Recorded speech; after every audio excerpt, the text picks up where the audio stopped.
All right, on this episode of Bare Knuckle Bowker, very excited to be talking to an individual who is competing for the bridgerweight championship inside the BKB Mighty Trigon and pursuing multi-division glory. I mean, this individual, no stranger to that by any means, but entering the Trigon as the BKB Super Cruiserweight champion in pursuit of Dan Podmore's bridgerweight belt, and will do so in the co-main event of BKB 47 on October 18th. And happy to have Marko Martinjak on Bare Knuckle Bowker today to talk about that. How are you doing, man?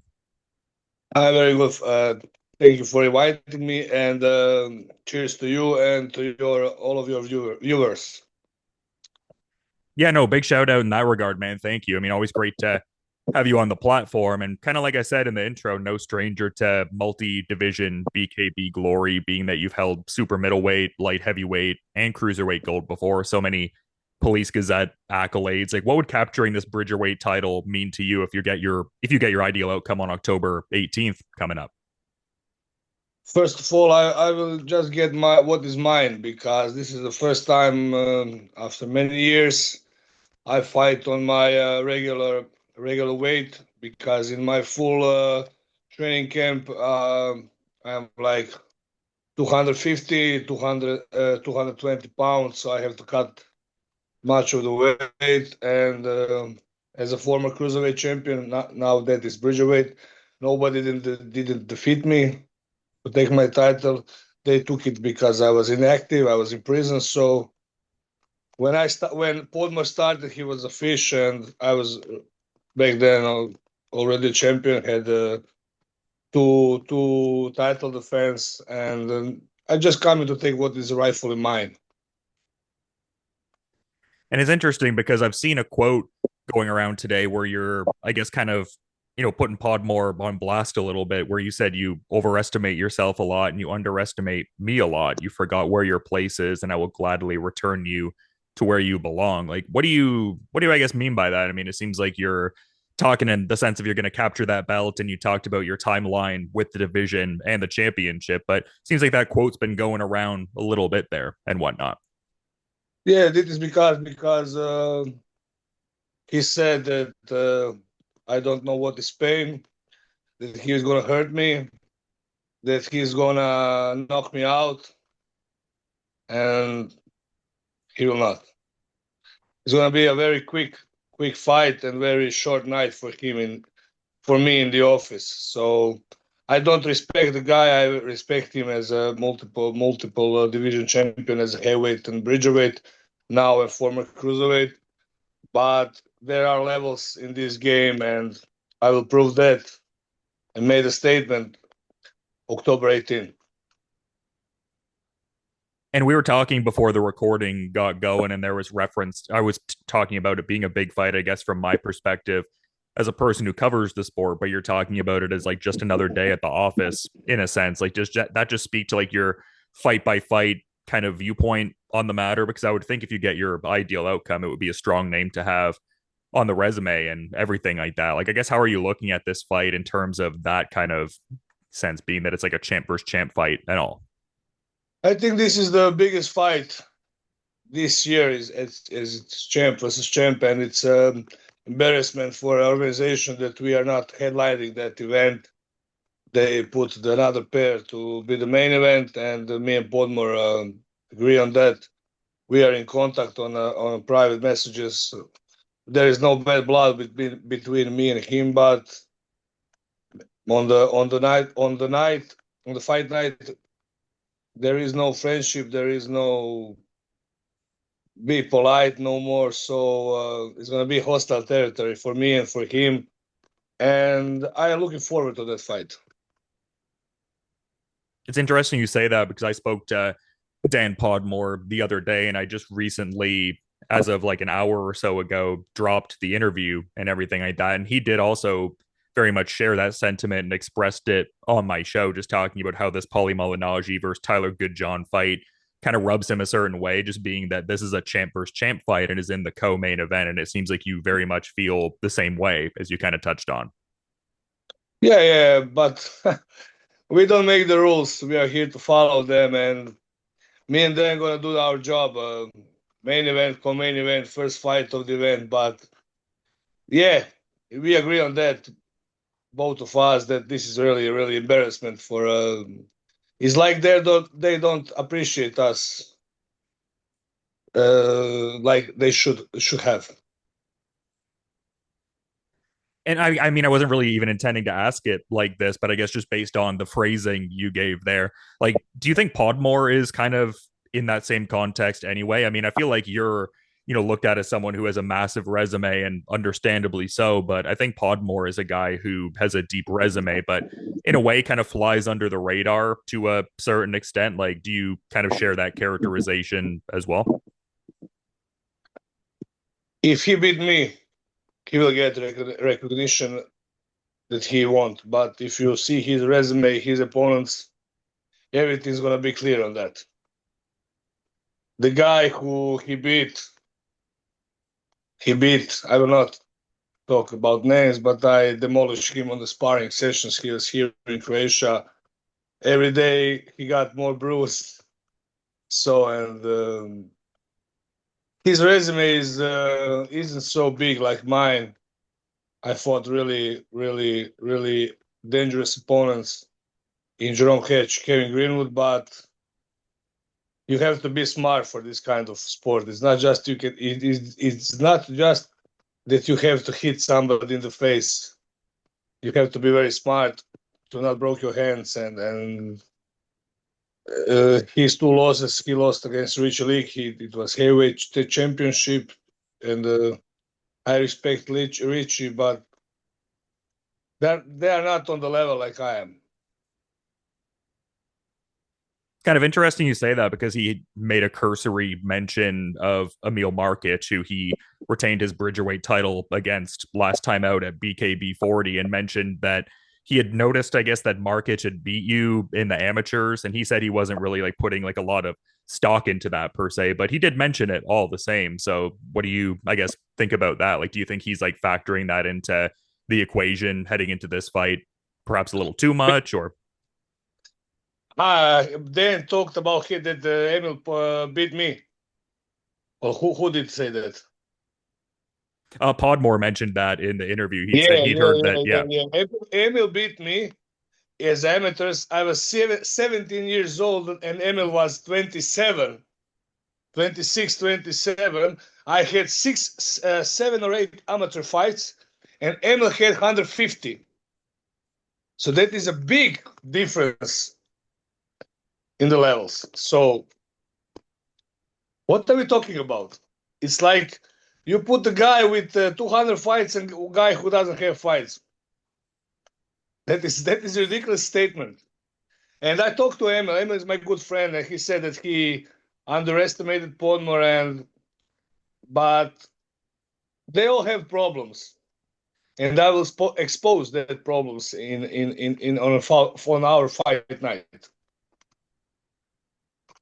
Yeah, and also in speaking to Podmore, like he did obviously acknowledge that you won the series against Jarome Hatch, but he was kind of saying it in the context of like, well, if Jarome Hatch stopped Martinjak, then I'm X amount bigger than Hatch, so that's going to be like my big variable in this fight. I guess him thinking like the size advantages a big variable for him. Like, what would you say your bigger variables are? It seems like you were talking before about how the fight IQ might be one of the bigger pieces here, but just curious to hear your thoughts in that sense.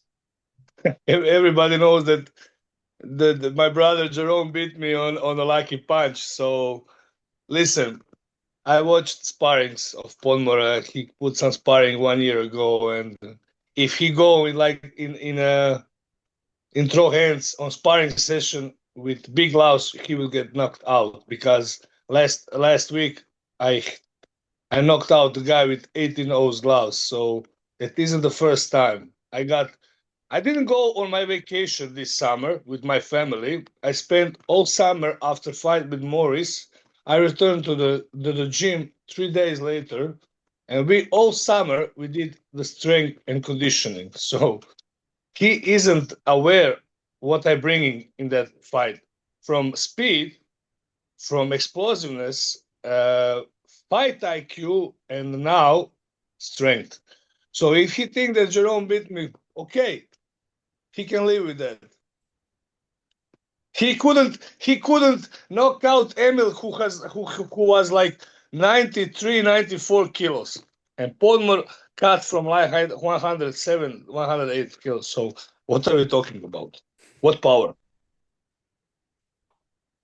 And I guess I partly bring up Hatch because he has a fight at BKB 48, whereby, he could be next up for the title, i.e., the winner of this fight with yourself and Podmore. Like, what are your thoughts on that Jarome Hatch versus Ike Villanueva fight coming up in November? Yeah, yeah, I know. I'm also in a contact with Ike and Jerome. I don't know. It's gonna be a tough fight, but I wish them both the best of luck. No injuries, excellent training camp, and they also on that fight night we will see who is the best and who will be the next challenger.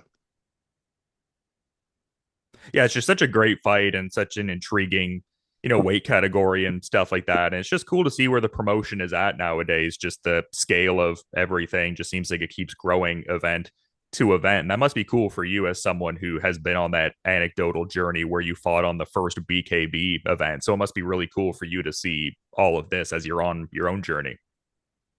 Yeah, yeah, I agree with you. But listen, if I wasn't in prison for 3.5 years, my resume would be like 25, 30 victories, and most of these guys are delusional, and but listen, I don't talk outside the ring. I talk in the trigon, and I will put again the statement: who is the best pound for pound fighter in the world?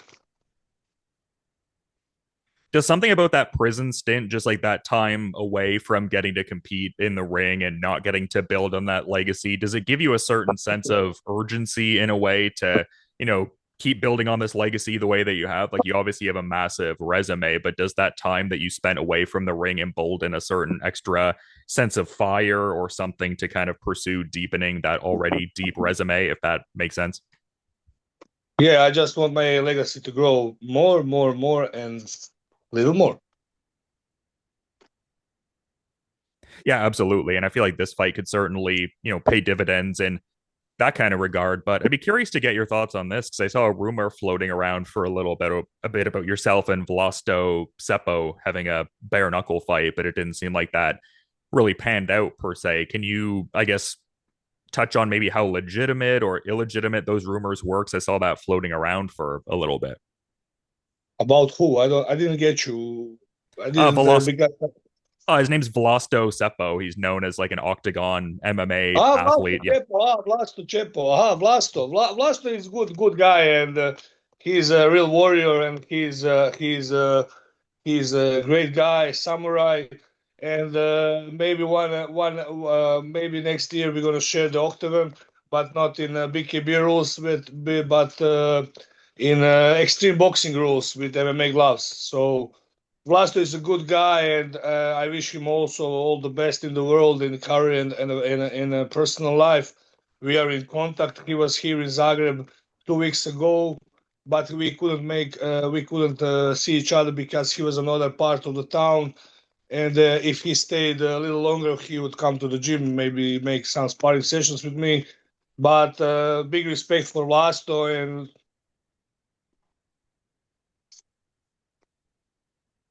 Yeah, I mean, it's cool that you have those options afforded to you in a certain sense, like as much as you're, super accomplished in bare knuckle, just these chances to have, fights and outside kind of like hybrid rule sets and stuff like that. So it would seem like an exciting time to be Marko Martinjak, just a lot of opportunities and whatnot.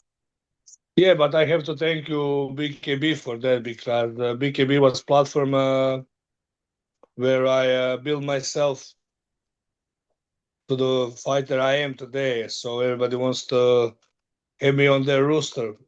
But I'm loyal to BKB, and I only do BKB. For them, we'll do bare knuckle. But for the other organizations, I can always make those hybrid rules or professional boxing or something like that. But bare knuckle only for BKB because I'm the only fighter from BKB one on the rooster today. I think me and Eric Olsen. Yeah, I mean, you're definitely a loyal guy, man, and that shows in your behavior and kudos to you in that kind of vein. And we've sort of touched on it in a cursory way a couple times, just I guess, feeling a certain type of way about not being the headlining fight, which I mean, very much does make sense. And I said that to Podmore when I also spoke to him. But all the same, just curious to get your thoughts on that Paulie Malignaggi versus Tyler Goodjohn fight and how you see that playing out, I suppose. Uh, no comment. That's Fair. my opinion. No comment. Sorry. No, no. I mean, yeah, fair enough. I mean, I just figured I'd put the question out there and whatnot. But yeah, I mean, if you don't have any particular comment on that, I mean, fair play. I don't have any particular opinion on that. I'm good with Paulie. I never met Goodjohn. He left the company before my return, so I never met the guy. And I knew Paulie from TV commentary on BYB. So, but for them fight, I don't have really no opinion about that fight. I'm looking forward to my brother, to Scott McHugh, Aaron McCallum. These are the fights I'm also uh, particular to watch, to see. I'm good with both of those guys, and also wish them best of luck in training camp and in future. Yeah, for sure. And that was the actually the last parting thought that Podmore gave me when I was speaking to him, just wishing you to have a happy, healthy camp leading into the fight. And I thought that was a good sentiment. And he was kind of saying that you had also extended that sentiment to him in more of like a private chat kind of context, I guess. Yeah. We talk a lot, but and I wish him best of luck. No injuries. I will because I told him I want best Dan Podmore that night because he will get the best Marko Martinjak. Every fight I improved, my skills go up, and he improved. He improved his game plan after he started training with Michael Connelly. Respect for Michael, also he's a good trainer.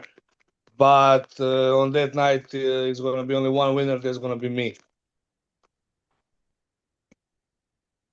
Yeah, I mean the confidence definitely, shining through and everything like that. And I mean you guys are such stalwarts, like you were with BKB before the acquisition happened and stuff like that. I mean you obviously fought on the first event, but Podmore has had his own, I guess, decently lengthy tenure in the company. And I saw you guys were positioned for that 33rd event, the Wolverhampton Brawl card there under the previous BYB banner, the event where you were fighting Brad Scott and he was in there against Ryan Barrett. So you guys even have shared cards together and stuff like that. I guess for how long have you kind of seen Podmore as someone that you would want to throw down with in bare knuckle boxing? Like how long has he been on the proverbial radar for you? Um, Maybe I was talking with the promotion. I was supposed to fight Fuentes, and I said, okay, I will fight Fuentes, and then I want Podmore. They say, okay, no problem, because for me is 10 kilos, or how much that is in 20 pounds, is too much to cut anymore. And I do systematically cutting down. I don't go down like MMA fighters, so I can return 10 kilos in 36 hours. For me, that is very stressful, and it's very bad for the health. And with 225 pounds, I look like like uh, like a fridge. I don't look like a magnet for the fridge. So they said, yeah, and Fuentes got injured, and they offered me Morris. They said to me, beat him and you will fight Podmore. So I beat Morris, and Podmore also told me, brother, beat Morris so we can fight. I want to fight the best, and you are the best. So he have my respect for that because he could choose easier opponent, but he decided to fight me, and he knows how dangerous I am, and that's it.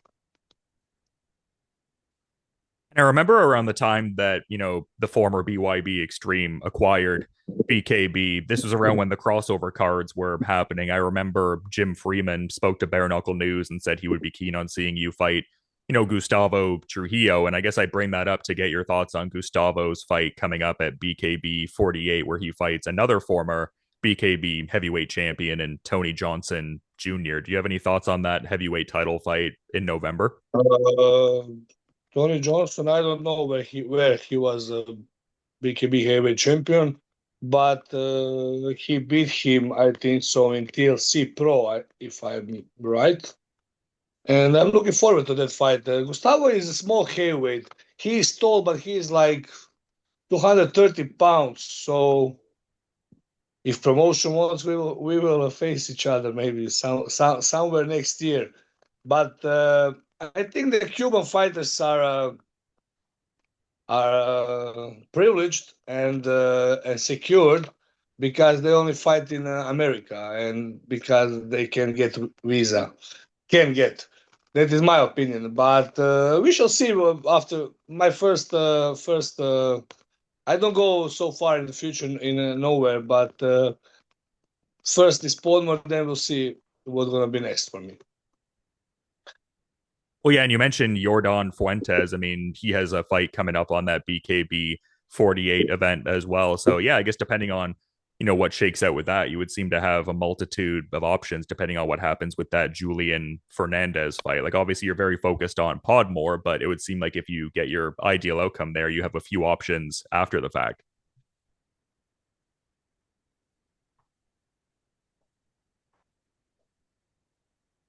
Yeah, I told you first Podmore, then we shall see about what future and BKV wants from me. But for everything, it has time. Everybody will get what they deserve.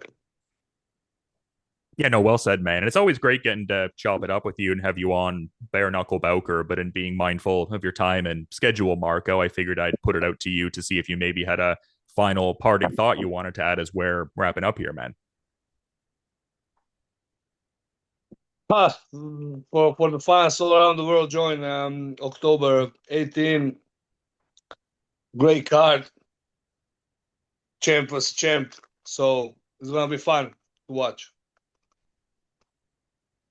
Yeah, anyone who's seen either of you fight, knows this is going to be a guaranteed action intensive fight. I'm super stoked to see you fight Dan Podmore. And yeah, it's definitely a massive fight at BKB 47. So very much excited for October 18th. But again, Marco, thank you for coming on Bare Knuckle Bowker today and all the best with the remainder of the preparations and have a good rest of your day as well, man. Thank you.